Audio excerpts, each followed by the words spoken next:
பரமசிவன் ஒரு அற்புதமான பண்பாட்டு ஆர்வலர் நம்மிடம் இருந்தார். அந்த மனுஷன் நம்ம கிராமத்து பண்பாட்டை பற்றி ஒரு விஷயம் எழுதியிருக்கிறார்.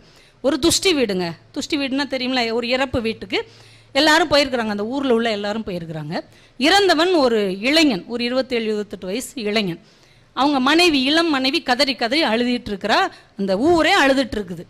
திடீர்னு ஒரு அம்மா, ஒரு வயசான பாட்டி, இப்படி ஒரு வாயாகன்ற சின்ன பாத்திரத்தை எடுத்து வெளியில் வர்றாங்க. அந்த பாத்திரம் நிறைய தண்ணி இருக்குது அப்படிங்கிறாங்க. வெளியிலேருந்து கசகசன்னு பேசிகிட்டு இருந்தவங்க எல்லாம் அப்படியே பேச்சை நிப்பாட்டிட்டு அந்த அம்மாவே பார்க்குறாங்க. கையில் ஒரு 3 மல்லிகைப்பூ வச்சுருக்காங்க.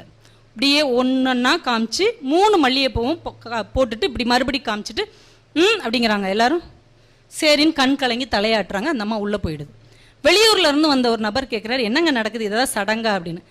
இல்லை இந்த இறந்து போனோம்ல, அவனுக்கு கல்யாணம் ஆகி 6-7 மாதம் தான் ஆகுது. இப்போ அவங்க மனைவி 3 மாதம் முழுகாமல் இருக்குது. இன்னும் 7 மாதம் கழிச்சு அவளுக்கு குழந்தை பிறக்கும். அவளுக்கு தான் புருஷனே இல்லையே, புள்ளை எப்படி வந்துச்சுன்னு எவனும் நாக்கு மேலே பல்ல போட்டு கேட்டுறக்கூடாது. அதனால தான் இந்த சபையில் 3 பூக்களை அந்த தண்ணீரில் போட்டு அவள் 3 மாதம் நிறை மாதமாக இருக்கிறாள் என்று நமக்கு அந்த அம்மா சொல்லாமல் சொல்லிவிட்டு போகிறது. இங்கே எந்த ஒரு வார்த்தையும் இல்லை. ஆனால் அவர்களுக்குள் இருக்கிற உணர்வு அன்பின் பிரதிபலிப்பாக பேசி கொண்டிருக்கிறது என்றால் அதுதான் இந்த மண்ணின் பண்பாடாக இருந்தது.